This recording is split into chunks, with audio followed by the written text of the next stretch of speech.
Hey guys, आज के newspaper में और आज के जो न्यूज़ चल रही है यूट्यूब पे, तो वहाँ पे एक इंफॉर्मेशंस मिल रही है कि जितने भी शहरी कंपनीज है जहाँ पे ग्राम पंचायत नहीं आती है, ऐसे जितने भी शहरी प्लेटफॉर्म्स है, कंपनीज है, इंडस्ट्री है, एमआईडीसी है, तो उनमें जो लोग काम करेंगे ना, उनकी जो बेसिक सैलरी रहेगी वो सैलरी 30,000 से ज्यादा रहेगी। सो मिनिमम 30,000 उनकी सैलरी वहाँ पे होने वाली है। तो ऐसा डिसीजंस लिया गया है, अभी तक उसको लागू नहीं किया गया है, लेकिन अगले 2-3 महीने में शायद से ये चीजें लागू हो जाएगी। सो ये गवर्नमेंट की तरफ से लिया गया डिसीजन से शायद से इसको प्राइवेट सेक्टर्स में कितने प्रतिशत अप्लाई करेंगे, डोंट नो कि ये होगा नहीं होगा, कैसे होगा, या फिर ये स्कीम सिर्फ गवर्नमेंट सेक्टर्स पे ही काम करेगी। बट फिलहाल सभी सेक्टर्स के लिए ऐसी न्यूज है मार्केट में। तो बहुत सारे न्यूज चैनल्स इसको रन कर रहे हैं फिलहाल, लेकिन अभी तक ऑफिशियल ऐसा कुछ उस पे कंफर्मेशंस नहीं है। लेकिन ऐसा अगर हो गया ना गाइस कि अगर 30+ सैलरी एज अ फ्रेशर्स सभी को मिलने लगी, तो इसमें बहुत बड़ा बेनिफिट्स आपको मिल सकता है। क्योंकि पिछले टाइम क्या होता था, जब आप कभी किसी कंपनी को अप्लाई करते थे तो एज अ फ्रेशर्स आपकी सैलरी स्टार्ट होती थी 8,000, 10,000, 12,000, 15,000। बट अभी आपको 3.6 का मिनिमम पैकेज मिलेगा। 3.6 मतलब आप लगभग महीने के 30,000 रुपए कमा सकते हैं। इस 30,000 में आपका डिडक्शन से वो चीजें पकड़ के 24 के आसपास आपको इन हैंड सैलरी मिल जाती है। लेकिन ये किस सेक्टर्स के लिए या फिर इस पे क्या कंडीशंस लागू होती है, जैसे कोई बंदा आईटीआई करता है, कोई बंदा 10वीं 12वीं करता है तो उनको भी 30,000 सैलरी मिलेगी, और कोई बंदा इंजीनियरिंग करता है उसको भी 30,000 सैलरी मिलेगी। या फिर एज अ फ्रेशर्स कोई बंदा किसी पर्टिकुलर इंस्टीट्यूट को यानी किसी कंपनी को ज्वाइन होता है वर्कर के बेस पे, कोई होता है एज अ टीम लीडर के बेस पे, क्वालिटी या फिर ऐसे बड़े पोस्ट के बेस पे, तो क्या उनको भी ये सिमिलर रूल लागू होगा? तो बहुत सारे क्वेश्चंस है। फिलहाल के टाइम में इंडस्ट्री किस लेवल पे काम करती है?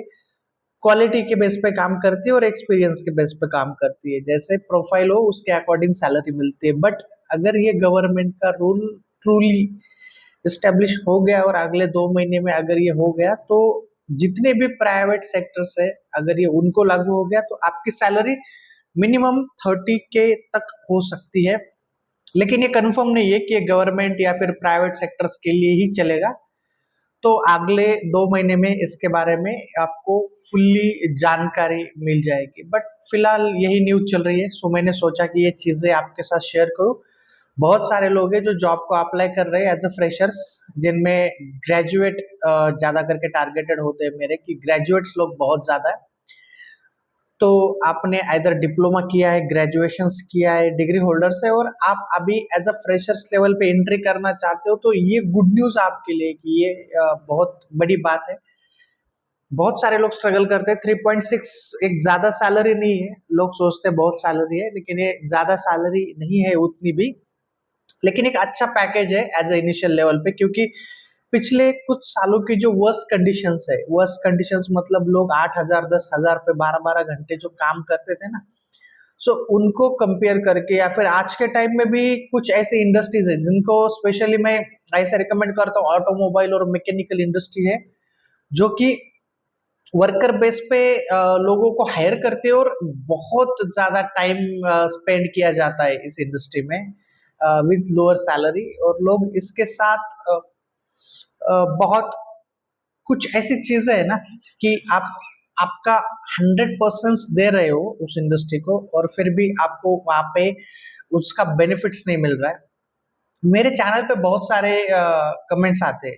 वो कमेंट्स ऐसा कहते हैं कि उनकी सैलरी अभी 15,000 है, वो 1.5-2 साल से काम कर रहे हैं, उनकी पोजीशंस ग्रोथ नहीं हुई है, और अभी का जो इंक्रीमेंट है वो इंक्रीमेंट भी उन्होंने लगभग 10% दिया। गाइस, अगर किसी की सैलरी 15,000 है अभी के टाइम में, और 15,000 पे आप अगर उसको 10% दे रहे हो, तो 15,000 का 10% यानी कितना होता है? क्या होगा उस 10% में 15,000 के अगर इंक्रीमेंटल करे तो मार्केट में जो एक्सपेंसेस बढ़ रहे हैं डे टू डे, एक साल बाद, पिछले साल जो वैल्यूज थी जहाँ पे आप होम रेंट पे रहते हैं, उसमें भी 10% का इंक्रीमेंट हो गया।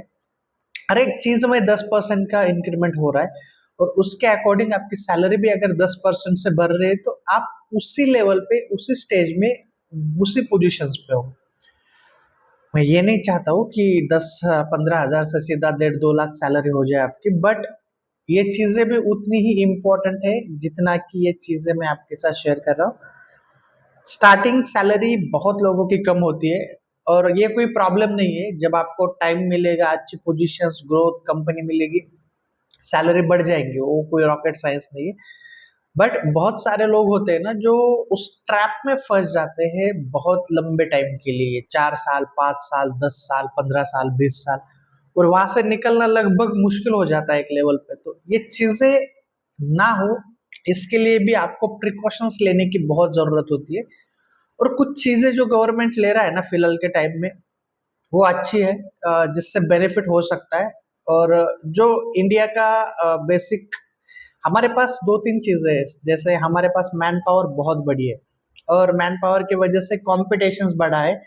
मान लो एक जॉब के लिए सैलरी 50 हजार हो सकती थी, वहां पे 10 लोग अप्लाई कर रहे हैं, तो वो सैलरी हो गई 20 हजार वहां पे। क्योंकि उनको पता है कोई ना कोई इस जगह पे काम करेगा तो इतनी सैलरी देने की जरूरत नहीं होती है। तो जो फॉरेन स्टैंडर्ड होता है ना, वो लोग काम को वैल्यू देते हैं, और काम के साथ साथ उनकी वैल्यू होती है उस चीज को कि वो बंदे को भी वो पर्टिकुलर वैल्यू प्रोवाइड करे उसके काम को भी। तो वहां पे सैलरी ज्यादा मिलती है, लोग कम है उनके पास, हमारे पास लोग बहुत ज्यादा है और काम कम है। काम कम है तो सैलरी कम है। तो ऑटोमोबाइल मैकेनिकल सेक्टर्स के लिए गुड न्यूज है। जो लोग इनिशियल लेवल पे स्टार्ट करना चाहते हैं या फिर स्टार्ट कर रहे हैं, और पता नहीं कि गवर्नमेंट इसको इम्प्लीमेंट करेगा या नहीं करेगा, बट अभी के टाइम ये चीजें निकल के आ रही है कि लगभग अगर ऐसा हो गया कि हमने डिसाइड कर लिया कि मान लो कोई भी फ्रेशर्स ग्रेजुएट हो और उसकी बेसिक सैलरी 30 के हो, तो जॉब करने वालों को भी एक बहुत अच्छी राहत भरी बात होगी। और अगर ऐसा नहीं करते तो फिर भी आपको आपके काम पे, आपके ग्रोथ पे फोकस करना पड़ेगा। आगे चल के आपकी सैलरी 1.5, 2, 3, 4 लाख भी महीने की हो सकती है। ये आपके ऊपर है कि आप कैसे उसको अडॉप्ट कर लेते हैं। बट इनिशियल लेवल पे अगर 30 के मिल रहा है ना, मेरा एक्सपीरियंस खुद का, तो बहुत सारे लोग हैं मैंने देखे जो 6 हजार 7 हजार आफ्टर ग्रेजुएशन, आफ्टर इंजीनियरिंग भी उन्होंने काम स्टार्ट किया था, अ, और वो वहां से बहुत आगे चले गए। तो ये इनिशियल लेवल पे ना बहुत अच्छा बूस्टर रहेगा उन लोगों के लिए जो ग्रेजुएट है और इनिशियल लेवल पे जॉब कर रहे हैं, क्योंकि एक्सपेंसेस है सिटी में। 30 के मतलब कुछ नहीं है। अगर आप पूना जैसे सिटी में रहते हो, रूम रेंट रहा, आपका ट्रैवलिंग एक्सपेंसेस रहा, आपका फूड का एक्सपेंसेस रहा, आपके कुछ डेली नीड्स रहती है, उसको अगर कैलकुलेट करें ना तो 30 के इज नथिंग। बहुत ज्यादा कुछ ऐसा कुछ नहीं है। बहुत लोग सोचते हैं कि 30 के मतलब बहुत है। यहाँ पे 1 लाख 1.5 लाख भी salary as a normally consider की जाती है अभी के टाइम में। अगर किसी को 1.5 लाख का पैकेज है तो उसका अगर मंथली कैलकुलेशंस करके आउटपुट निकाले ना, तो बहुत कम बचता है उसके पास। ऐसा कुछ नहीं कि बहुत रॉकेट है, बहुत पैसे। ये चीजें शेयर करने का यही मीनिंग है। इंट्री लेवल पे it's good news. Long term के लिए आप आपके बलबूते पे आगे बढ़ सकते हो। बट पिछले टाइम के अकॉर्डिंग आज अगर ये डिसीजंस लिया जाता है तो इसका बहुत बड़ा बेनिफिट्स मार्केट में मिलेगा, फ्रेशर्स को मिलेगा। तो गाइज देखते हैं अगले 2 महीने में क्या होता है। जस्ट ये इंफॉर्मेशन जस्ट मैंने देखी थी और मैं आपके साथ शेयर कर रहा हूँ।